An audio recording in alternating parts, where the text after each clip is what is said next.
Hello, everyone. I'm Max. And I'm Marla. Welcome to episode 10 of our Pacific Adventure. On our cruise, it included 9 stops in Japan. In this video, we're going to cover the first 5. The first stop was Yatsushiro, and the rain from South Korea followed us all the way to Japan. One thing we noticed immediately is how much we love the locals in Japan. At almost every port, the people came out to greet the ship when we arrived, and they were there when we left. And, it's a small thing, but it really makes you feel welcome in each of these cities. At first, we thought about making this just a day on the ship. It was raining. There didn't seem to be a lot to do in town, but we had to get out of our cabin off the ship to clear immigration. And while we were out there, we decided we were going to explore the port area, and we're really glad we did. It was unlike any port we'd seen up till now. It was kind of weird. They had all of these bears. I mean, there had to be over 100 of these bear things around the port scattered about. It's like their mascot. It's like the town mascot, yeah. In fact, they had one of their mascots greet us at the ship when we came in. And, it was cute, but it was almost like a little horror movie out there also. It depends on which way you wanted to take it. But eventually we decided to head out and brave the weather and go into town. And naturally, our first stop was going to be McDonald's, and that's strictly for research purposes. Japan does a lot of things really well, but the burger isn't one of them.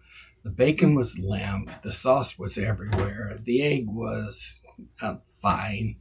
But anyway, we moved on.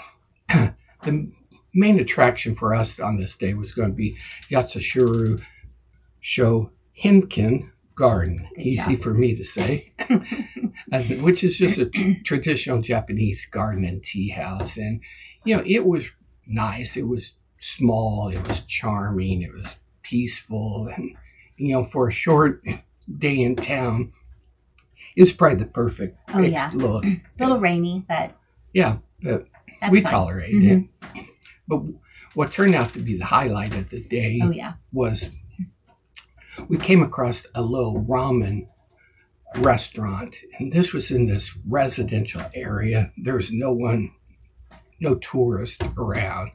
And you walk in, they don't speak English. They don't have an English menu. That's always a sign you're in the right place. Right. And they definitely were not catering to visitors, but we managed to order some dumplings and beer. And it ended up being that was our favorite thing for the day. Oh, yeah. It was simple and it was local, and that's exactly like what we like to do when we travel. Exactly. Our next stop was Kagoshima. This was day 2 in Japan, and finally a break from the rain. Hallelujah. We started the day with a climb up to Shiroyama Park observation deck. Unlike most observation decks, this isn't a tower, it's a natural hilltop viewpoint. And to get there, you climb over 300 very steep steps. Somewhere around step 200, it started to feel like 3,000, so we had to stop and take a little break. But the reward at the top was worth it. Amazing views of the city and Sakurajima, one of Japan's most active volcanoes. After that, we made our way into the city, eventually landing at Tenmankan Street. It's a lively shopping and dining area. That seems to be a theme around Japan. Oh, yeah. We grabbed a quick lunch and then headed toward the waterfront, and that's where things got interesting. We just decided to stop there real quick before we headed back to the ship, and the next thing we knew, the volcano started spewing ash, and we had a front row seat. We were in the perfect spot for it. It was like the volcano casually reminding everyone who's in charge, because it spewed and then it spewed again. So we stood there for about 30 minutes just watching the show.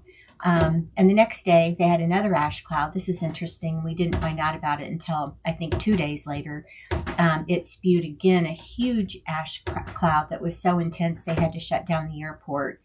But anyway, back on the ship, we were treated as we were leaving to a jazz performance by a local high school band. It was a perfect way to end the day. They were amazing. But all in all, over 50 flights of stairs and about 9 miles, walking for the day. We definitely earned our dinner that night. Stop 3 was Kochi, and we were getting greeted. This is going to be a recurring theme, but we were greeted by these locals waving these huge flags. It was very entertaining. Oh, yeah. And Kochi is a smaller city, but it still has some surprises for us. But the main attraction in Kochi is Kochi Castle.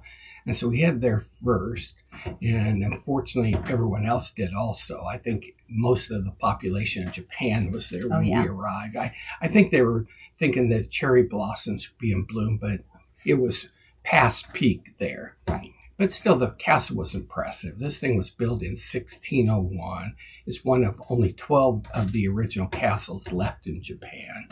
And to me, the stone walls were the most interesting part. I mean, there no cement, no mortar, nothing to hold them together. They are literally just stacked using angles and to hold these things up.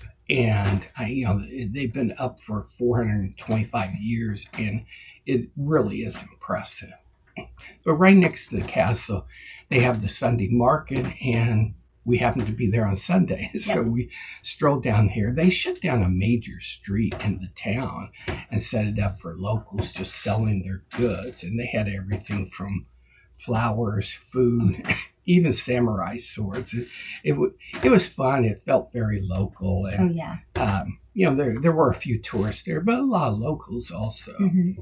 And our final stop in Kochi was Maya Bashi Shopping Arcade.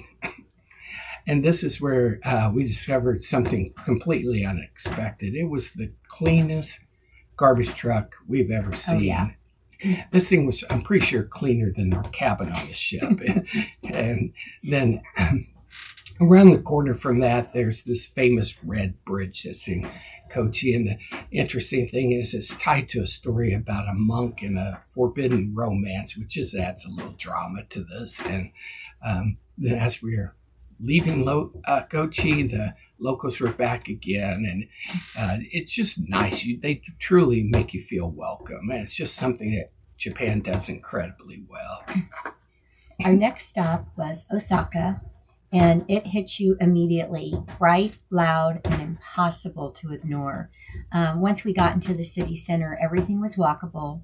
And visually, it felt like a mix of Times Square and Piccadilly Circus. Massive signs, colorful buildings, energy everywhere, and of course, lots of people. At one point, we saw a Ferris wheel built into the side of the building because apparently in Osaka, that just makes sense. I don't know why.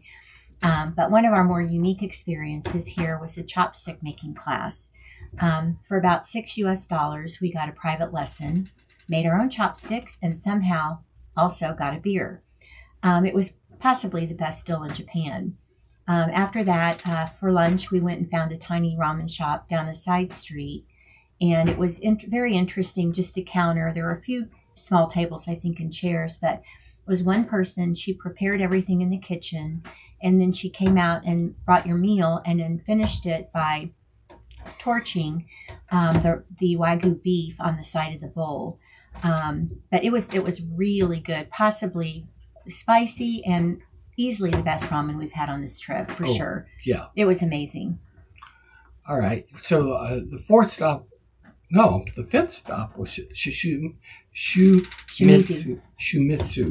And this is the gateway to Mount Fuji, and the ship pulled into the port early in the morning. So about 5:30 in the morning, I went up on the top deck to get a couple of photos as we're coming in. Well, that proved to be very lucky because that was the last time we were going to see Mount Fuji. The rest of the day, it was totally hidden behind clouds, and most of the people on the ship, they're taking either an excursion or bus or train to go see Mount Fuji, but all they're doing is getting a better view of the clouds. That was a waste of their time. Yeah. But we luckily stayed local, and we just went around the port and did a little shopping. It really wasn't much.